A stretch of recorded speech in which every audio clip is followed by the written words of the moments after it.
इसका तात्पर्य भगवान साधन हो गए और वो वस्तु साध्य हो गई। एक नियम है कि साधन से बड़ा साध्य होता है। साध्य माने हमारा ध्येय, हम भगवान की आराधना किस उद्देश्य से कर रहे हैं। यदि किसी वस्तु के लिए हम भगवान की आराधना करते हैं तो वो वस्तु हो जाती है साध्य और भगवान हो जाते हैं साधन। तो भगवान से मांगने का मतलब कि हम भगवान को साधन बना करके भगवान को हम छोटा कर रहे हैं। इसलिए महापुरुषों ने निष्काम धर्म का निरूपण किया। श्रीमद् भागवत महापुराण उसी निष्काम धर्म का प्रतिपादक। धर्म प्रोज्जित कयितवोत्त परमो निर्मत्सराणाम सदाम वेद्यं वास्तवमत्र वस्तु शिवदं तापत्रयोन्मूलनम। तीनों प्रकार के तापों का विनाश करने वाला। वेद्यम वास्तव मत्र, अत्र माने इस जगह पर वास्तविक रूप से जानने योग्य जो वस्तु है, जो तत्व है, उसी का वर्णन करने का संकल्प भगवान व्यास जी लेते हैं। श्रीमद् भागवते महामुनि कृते किं वा परैरीश्वरः सद्दो हृदय रुदते कृतवे सुस्त्रु सुभित तत्क्षणात्। भगवान व्यास जी कहते हैं कि श्रीमद् भागवत की ये महिमा है कि भागवत का श्रवण करते करते भगवान भक्त के हृदय में अवरुद्ध हो जाते हैं, बंध जाते हैं।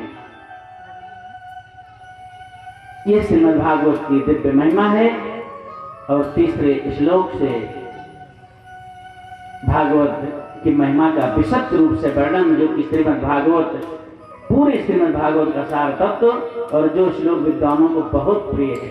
निगम कल्पतरोर्गलितं फलम सुखमुखादमृतद्रव्य संयुतं पिबत भागवतं रसमालयं मुहुर्हो रसिका भुवि भावुकाः। भागवत क्या है तो कहा निगम कल्पतरोर्गलितं फलम। निगम माने वेद, निगम रूपी कल्प वृक्ष का पका पकाया जो फल है ये है श्रीमद् भागवत महापुराण। जो हमारा वेद है वो निगम है, जो और वो कल्प वृक्ष है। कल्प वृक्ष का मतलब होता है कि कल्प वृक्ष के नीचे व्यक्ति पहुंच करके यम यम चिंतयते कामः तम तम प्राप्नोति निश्चितम।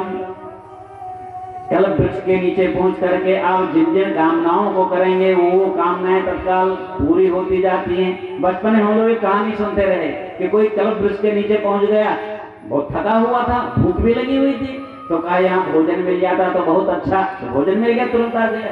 फिर कहा थका हुआ हूँ, बिस्तर यहाँ नहीं है, तब तक बिस्तर आ गया, बिस्तर पर सो गया। कथा बहुत लंबी है, लेकिन अंतिम में उसने कहा ये निराजन और एकांत जगह है, कहीं बाघ ना आ जाए। तो बाघ आ गया तो उसने कहा ये बाघ मुझको कहीं खा ना ले।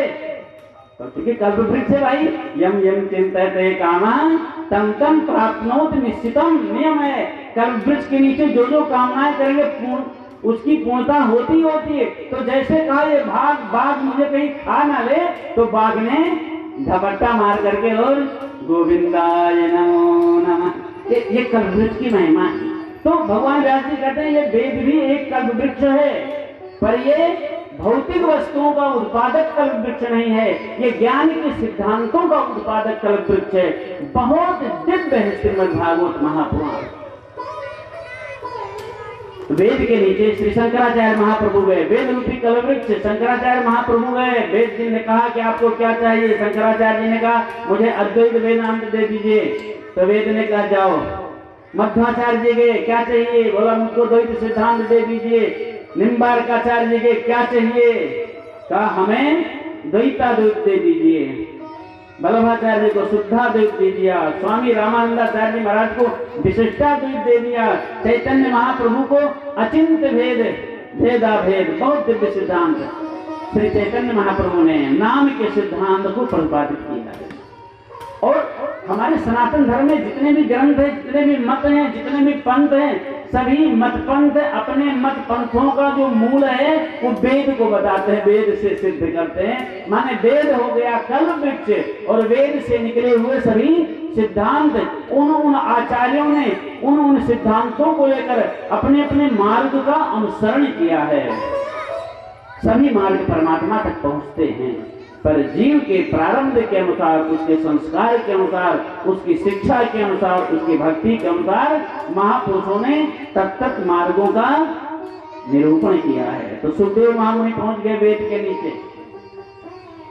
वेद को बहुत अच्छा लगा, क्योंकि सुखदेव जी महाराज परमहंस परिव्राजकाचार्य हैं। वेद रूपी कल वृक्ष को बहुत अच्छा लगा। कहा महाराज संसार के लोग बहुत मांगने आते हैं, बड़े बड़े आचार्य मांगने आए। उन्होंने आचार्यों को मैंने बहुत सारे सिद्धांत दिए, महाराज आपको क्या चाहिए? सुखदेव जी ने कहा मुझे कुछ नहीं चाहिए, मैं मांगने नहीं आया, मैं तो जा रहा था, देखा सुंदर छाया है तो मैं बैठ गया। तो वेद ने कहा महाराज तेरा एक नियम है, मेरी मर्यादा है कि आपको कुछ लेना ही पड़ेगा। तब सुखदेव जी ने कहा ठीक है, आपकी मर्यादा है, यदि आप देना ही चाहते हैं तो आपके पास जो सबसे सुंदर वस्तु आपकी दृष्टि में हो उसको कृपा करके दे दीजिए। तो जब सुखदेव महामुनि ने कुछ मांगा नहीं, वेद के ऊपर ही डाल दिया कि आप अपनी सबसे सुंदर वस्तु दे दीजिए, तो कहते हैं भगवान वेद श्री सुखदेव महामुनि के हाथ में श्रीमद् भागवत महापुराण समर्पित कर दिया। बोलिए श्रीमद् भागवत महापुराण की।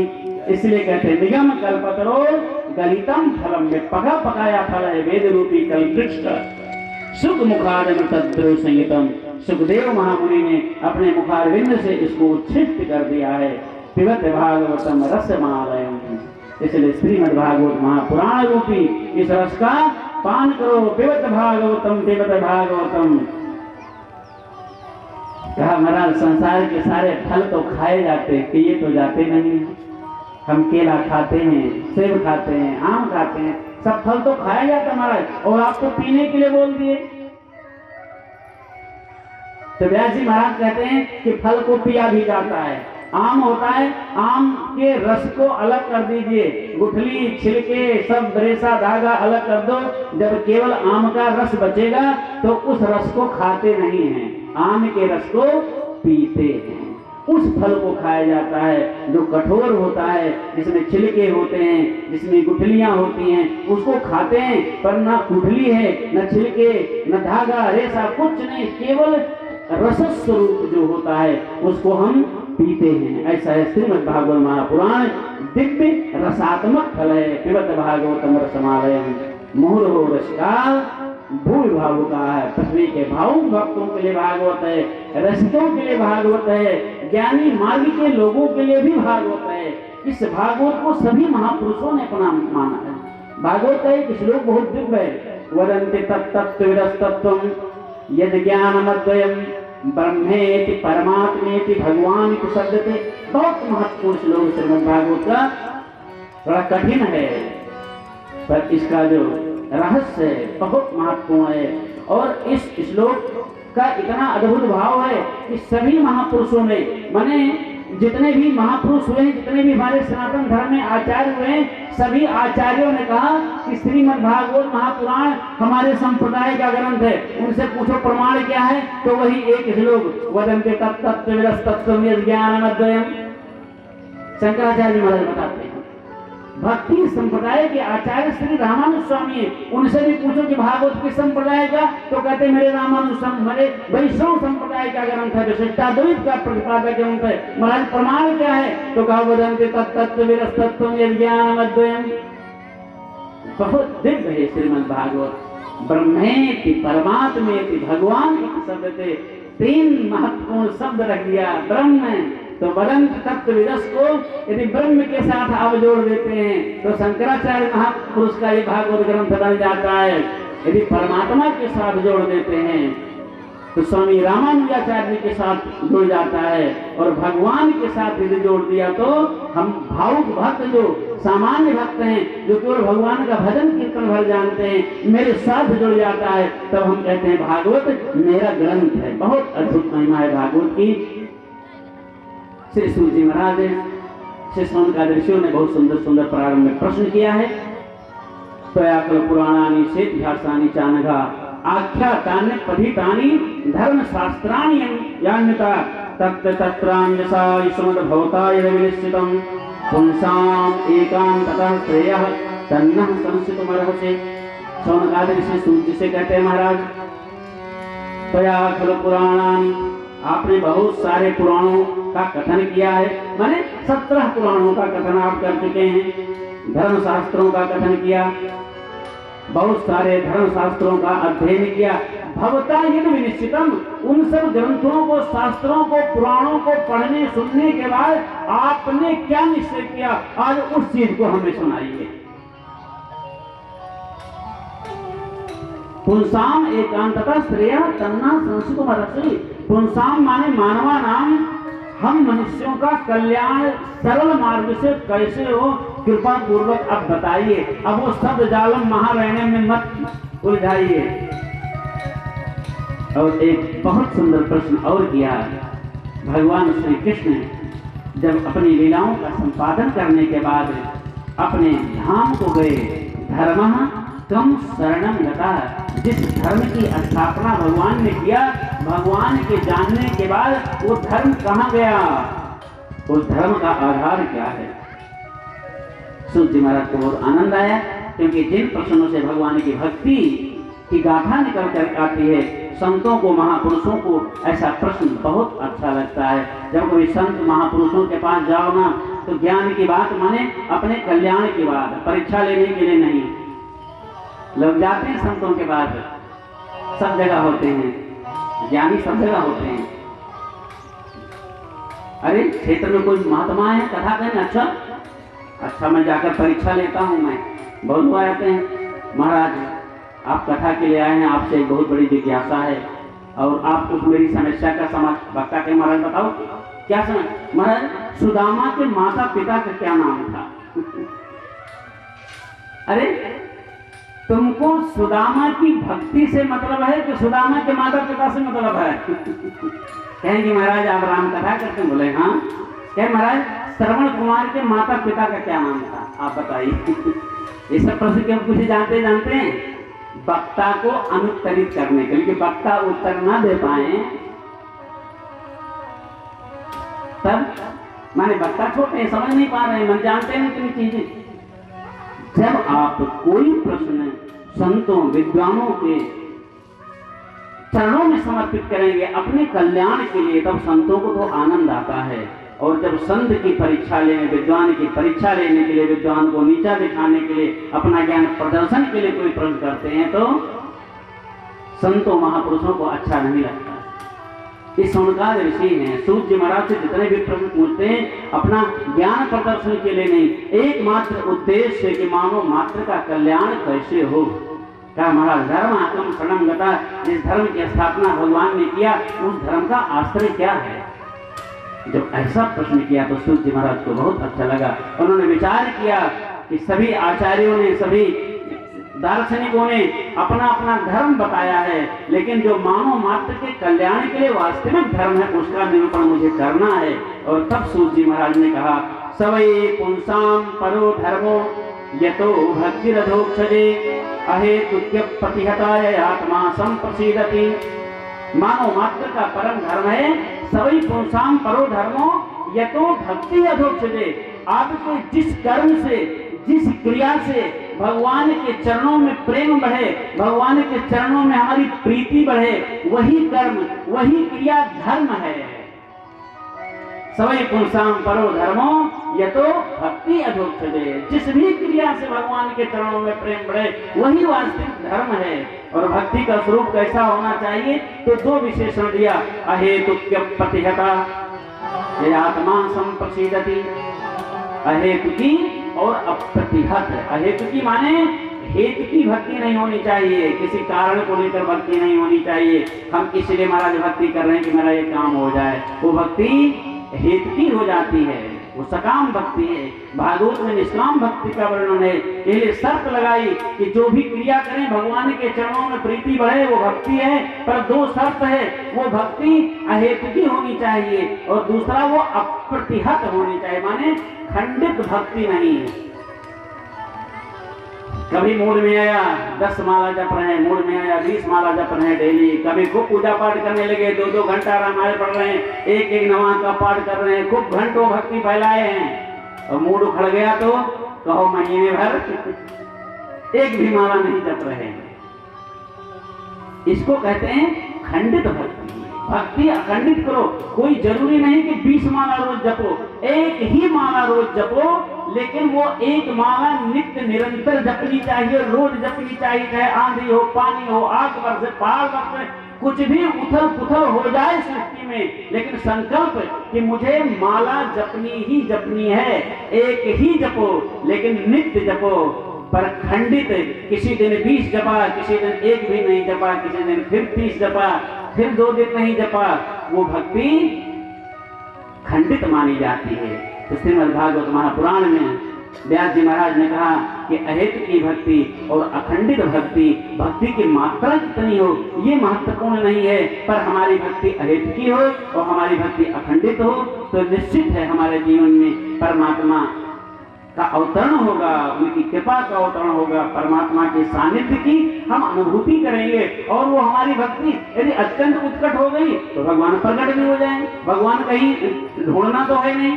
जी महाराज वहीं पर बैठ करके और सुखदेव के मुखारविंद से पूरी कथा का रसपान किया था महाराज। पर सुखदेव जैसे महामुनि परमहंस महापुरुष ने भागवत की कथा सुनाने कैसे बैठ गए? क्योंकि वो तो अयाचक व्रत लिए हुए थे, वो तो रमते राम संग थे। कभी गंगा जी की परिक्रमा, कभी नर्मदा जी की परिक्रमा, कभी सरजू जी की परिक्रमा चलते ही रहते थे। पर वो बैठकर भागवत सुनाने क्यों लग गए? और उनको भागवत सुनाना ही था तो किसी गरीब को सुना देते। एक राजा को यजमान बनकर भागवत कथा सुनाने लगे, राजा परीक्षित को। तब सूत जी महाराज ने कहा, ऋषियों, सुखदेव महामुनि ने भागवत सुनाई। सुखदेव जी की महिमा तो बहुत दिव्य है, अद्भुत है। व्यास जी महाराज ने ज्ञान सिद्धांत का निरूपण किया है और सुखदेव जी ने ज्ञान सिद्धांत का आचरण किया। श्री व्यास जी महाराज सुखदेव जी का इतना सम्मान क्यों करते हैं? इसलिए कि हमने तो वेदांत की रचना की, पर मेरे पुत्र ने वेदांत का आचरण किया। भगवान व्याकरण से कम प्रसन्न होते हैं, भगवान आचरण से ज्यादा प्रसन्न होते हैं। व्याकरण आवश्यक है, लेकिन उससे ज्यादा महत्वपूर्ण आचरण आवश्यक है। तो इसलिए व्यास जी महाराज सुखदेव जी का सम्मान करते हैं कि भले ही मेरा पुत्र है और मैंने ही सारे सिद्धांतों के वेदांत की रचना की, लेकिन मेरे पुत्र ने वेदांत का आचरण किया और मैंने केवल उसको सिद्धांत रूप में स्थापित किया। और सुखदेव महाराज जी कितनी अद्भुत महिमा है। सूर्य महाराज कहते हैं कि जिस समय व्यास जी महाराज अपने पुत्र मन सुखदेव जी को खोजने के लिए दौड़ पड़े, 12 वर्ष की अवस्था में सुखदेव जी महाराज दौड़ते हुए जंगल की राह पर जा रहे थे। तो व्यास जी महाराज जब दौड़ते हुए जा रहे थे तो रास्ते में अप्सराएं एक सरोवर में स्नान कर रही थी। तो सुखदेव जी महाराज का दर्शन जैसे ही अप्सराओं ने किया, सुखदेव जी का अप्सराओं के साथ कोई संवाद स्थापित नहीं हुआ। अप्सराओं ने केवल दूर से सुखदेव जी का दर्शन ही किया, पर उस दर्शन की इतनी दिव्य महिमा थी कि अप्सराओं को अपने उस भौतिक शरीर से, विलासी शरीर से वैराग्य हो गया। उन्होंने विचार किया कि धन्य है सुखदेव जो भगवान की भक्ति कर रहे हैं और हम सब ये सुंदर शरीर पा करके और विलासता में डूबे हुए हैं। लेकिन तब तक सुखदेव जी ने घूम करके देखा नहीं, किसी अप्सरा को नहीं देखा, अप्सराओं ने सुखदेव जी को देखा। लेकिन तब तक व्यास जी महाराज पीछे से दौड़ते आ रहे हैं। तो व्यास जी महाराज जब दौड़ रहे हैं तो चारों तरफ देखते भी जा रहे हैं। तो देखा ये अप्सराएं दौड़कर कपड़ा पहनने लगी, जैसे व्यास जी को देखा तो व्यास जी महाराज रुक गए और कहने लगे, अभी नंग धड़ंग मेरा 12 वर्ष का लड़का दौड़ते हुए गया तो आप लोगों को शर्म नहीं आई? और मुझ बूढ़े व्यक्ति को देख करके तुम्हारे दादा की उम्र में हैं हम और शर्म कर रही हो? तो अप्सराओं ने हाथ जोड़कर कहा, महाराज आप बुरा न माने, आप में और आपके पुत्र में यही तो अंतर है। क्योंकि वो तो दौड़ते हुए चले गए, किसी तरफ देखा नहीं, और कहां आप पुत्र मुंह में दौड़ते जा रहे थे और कहां आपकी दृष्टि मुझ अप्सराओं पर पड़ी और खड़े होकर संवाद करने लगे। स्त्री पुंभिरा न सुतस्य विविक्त दृष्टे। महाराज आपके पुत्र में तो स्त्री पुरुष का कोई भेद ही नहीं है। तब व्यास जी महाराज को बहुत अच्छा लगा कि धन्य है मेरे पुत्र, और अप्सराओं से भी व्यास जी महाराज को बहुत बड़ा ज्ञान प्राप्त हुआ। तो ऐसे श्री सुखदेव महामुनि श्रीमद्भागवत महापुराण के वक्ता हैं और श्रोता हैं श्री राजा परीक्षित। कहने के लिए राजा परीक्षित हैं, लेकिन वो सर्वस्व का परित्याग करके गंगा जी के तट पर बैठे हैं। राजकाज बैठकर या सिंहासन पर बैठकर राजा परीक्षित ने भागवत की कथा नहीं सुनी। गंगा जी के तट पर एक कुश की आसनी मात्र एक संपत्ति लेकर गए हैं। सर्वस्व का परित्याग करके राजा परीक्षित गंगा तट पर गए थे। केवल एक पुष्प की चटाई लेकर के गए। तो ऐसे निष्काम त्यागी महाराज परीक्षित ने भागवत की कथा सुनाई। सूत जी महाराज सौनकाद ऋषियों से कहते हैं कि जिनके जीवन में 5 शुद्धियां होती हैं उनको वही श्रीमद् भागवत महापुराण के अधिकारी हैं। अर्थात श्रीमद् भागवत महापुराण का पूरा फल उसे मिलता है जिसके जीवन में 5 शुद्धियां हैं। और उन 5 शुद्धियों को बताने के लिए महाभारत की कथा आई है। पहली शुद्धि है मातृ शुद्धि, दूसरी है पित्त शुद्धि, तीसरी शुद्धि है आत्म शुद्धि, चौथी है द्रव्य शुद्धि और 5वीं शुद्धि है अन्न शुद्धि। मातृ परंपरा की शुद्धता होनी चाहिए। यानी परीक्षित जी भगवान के भक्त हैं तो उनकी मातृ परंपरा में भगवान की भक्ति कितनी है। परीक्षित जी महाराज भगवान के भक्त हैं तो उनके पितृ परंपरा में भगवान की कितनी भक्ति है, उनका द्रव्य कितना शुद्ध है। हम जिस द्रव्य से श्रीमद् भागवत महापुराण का आयोजन करें वो द्रव्य शुद्ध होना चाहिए। और आत्मशुद्धि, समस्त शुद्धियों के बाद यदि आत्मशुद्धि नहीं है तो कोई फल नहीं है। और इन सब के बाद जो मुख्य शुद्धि है वो है अन्न शुद्धि, क्योंकि आहार शुद्ध सत्य शुद्धि, सत्य शुद्ध ध्रुवा शुद्धि। आहार शुद्ध होना चाहिए, अन्न शुद्ध होना चाहिए। परीक्षित जी महाराज के 5 शुद्धियां दिव्य है, उत्तम है। उसको बताने के लिए प्रथम स्कंद में महाभारत की कथा आई है। बहुत लंबी चौड़ी कथा है। संक्षिप्त में प्रत्येक कथाओं का स्पर्श करते हुए हम लोगों को आगे बढ़ना है। मातृ शुद्धि बताने के लिए सबसे पहले द्रौपदी का उदाहरण दिया। द्रौपदी जी कौन है? परीक्षित जी महाराज के दादी हैं। परीक्षित जी की दादी हैं, माने मातृ शुद्धि की परंपरा में है। द्रौपदी का जीवन कितना दिव्य है। महाभारत के युद्ध के समापन में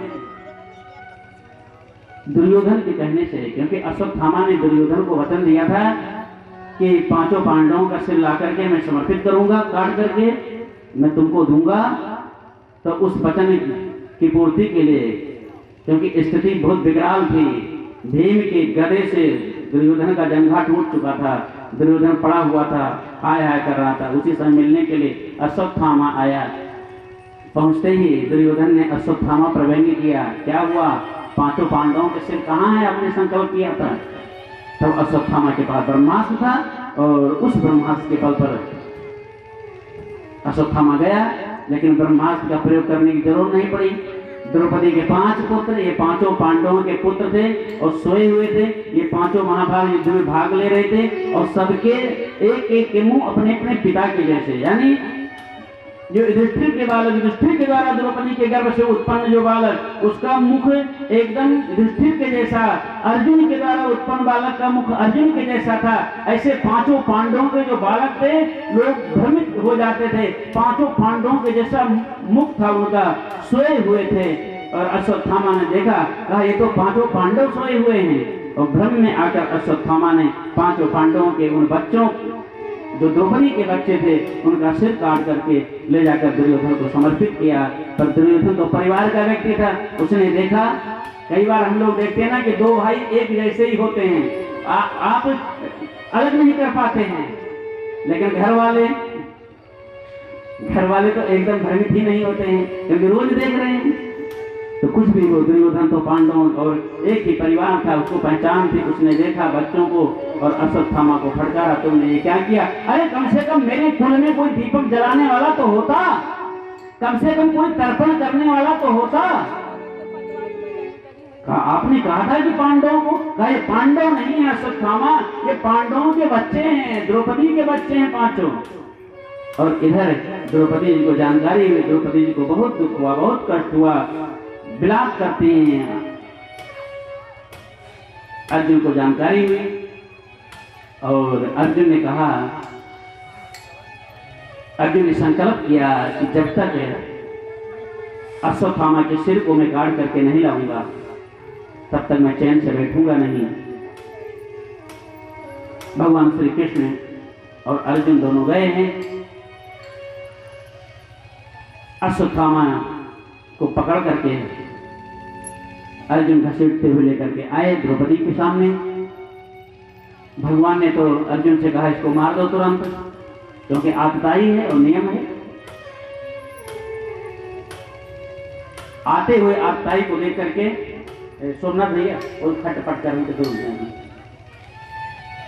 आतताइनम आयांतम हन्याद अविचारयन, आते हुए आतताई को देखकर बिना विचार के उसको तुरंत मार देना चाहिए, युद्ध का नियम है। कहा आतताई कौन है? कहा मत्तम प्रमत्तम उन्मत्तम सुप्तम बालम स्त्रियम जड़म प्रपन्नम व्यर्थम भीतम न ऋतुम हन्ति धर्मविद। आतताई वो है जो मतवाले को मार दे, तो मतवाला है उसको नहीं मारना चाहिए। मैंने मत है जिसके पास, अहंकार वाला मत नहीं, शेषी पुत्र वाला। मत्तम और प्रमत्तम, किसी को बहुत ज्यादा नशा दो नशा होती है ना, एक तो होश हवास होता है लेकिन थोड़ा सा बहुराए रहते हैं, और एक भयंकर है जो बेहोश हो जाते हैं, मैंने कोई होश नहीं है कि मेरे भाई हैं कि पिता हैं कि कौन है कि बड़े हैं बूढ़े हैं, कोई होश नहीं, उसको प्रमत्त कहते हैं। कम नशा मत, ज्यादा नशा प्रमत्त, प्रकृष्टेन मत है प्रमत्त। तो कहा मत्तम, मतवाले को नहीं मारना चाहिए, प्रमत्त को भी नहीं मारना चाहिए। मत्तम प्रमत्तम और उन्मत्त माने पागल, पागल व्यक्ति को भी नहीं मारना चाहिए। मत्तम प्रमत्तम उन्मत्तम, सोए हुए को नहीं मारना चाहिए, बच्चों को नहीं मारना चाहिए, स्त्री को नहीं मारना चाहिए। प्रपन्नम माने जो आपके शरण में आकर के साष्टांग गिर गया, महाराज क्षमा करो, तब आप उसको एकदम न मारे, क्षमा दान करें। प्रपन्नम विरथम, जो रथ से च्युत हो गया है, जिसका रथ टूट गया, युद्ध स्थल में अकेले पड़ जाए, उसको भी नहीं मारना चाहिए। प्रपन्नम विरथम और भीतम, यदि कोई डर कर युद्ध छोड़कर भाग रहा हो तो उसको भी मत मारो। लेकिन इसने तो बच्चों को, सोते हुए बच्चों को मारा है, इसको मार दो। लेकिन जैसे द्रौपदी के पास गया, द्रौपदी ने कहा अरे मुच्चिताम मुच्चिताम ये ब्राह्मणो नितराम गुरु, अरे छोड़ दो, ये ब्राह्मण है, नितराम गुरु माने स्वाभाविक रूप से गुरु है, क्योंकि द्रोणाचार्य का पुत्र है। द्रौपदी ने अर्जुन से कहा आप भूल गए हैं, गुरु द्रोणाचार्य आपसे कितना प्रेम करते थे, उन्हीं द्रोणाचार्य का ये पुत्र है, और गुरु का पुत्र गुरु के बराबर ही होता है, आप भूल गए। तुम्हारे प्रेम में आकर द्रोणाचार्य ने, गुरु द्रोणाचार्य जी ने एकलव्य का अंगूठा कटवा लिया था, मालूम है कितना बड़ा शिष्य प्रेम था उनका, और आप उन्हीं के पुत्र को मारने जा रहे हैं। अर्जुन ने कहा ये आतताई है, तब द्रौपदी ने कहा भले ही आतताई, लेकिन इसको छोड़ दो, क्योंकि अश्वत्थामा के मरने के बाद उसकी मां कैसे रहेगी, क्योंकि पिता की मृत्यु पहले ही हो चुकी है। कोई स्त्री हो, उसका पति यदि मर जाए, उसके बच्चे हैं तो बच्चों का मुंह देखकर जीवन यापन कर लेगी, बच्चे मर जाए पर पति है तो पति के साथ जीवन यापन कर लेगी। पर कल्पना करो किसी स्त्री का पति भी मर जाए, उसका बच्चा भी मर जाए, एकाकी हो जाए, तो उसका जीवन कितना दुखद हो जाएगा। इसके पिता नहीं है, अब यदि ये मर जाएगा तो इसकी माँ कैसे जीवन यापन करेगी। कितना सुंदर भाव है द्रौपदी का, 5 पुत्रों का हत्यारा, लेकिन कहती छोड़ दो इसको। अब अर्जुन किसकी बात माने, भगवान की बात माने कि द्रौपदी की बात माने। तब भगवान ने समाधान दिया कि ठीक है तुम द्रौपदी की बात मान लो, पर मेरी भी थोड़ी बात मान लो, क्योंकि ब्राह्मण है, ब्राह्मण का अपमान भी ब्राह्मण के मरण के बराबर होता है। ब्राह्मण का अपमान ब्राह्मण के मरण के बराबर ही होता है। तो अश्वत्थामा के सिर पर जो मणि थी, अर्जुन ने तलवार से उस मणि को काट लिया और निस्तेज हो गया है। अश्वत्थामा वहां से चला गया। ये द्रौपदी की भक्ति है, द्रौपदी की करुणा है कि अपने पुत्रों के हत्यारे को भी द्रौपदी ने क्षमा कर दिया। उसकी मां की करुणा, उसके मां के दुख का चिंतन किया। उत्तरा जो परीक्षित महाराज की मां है,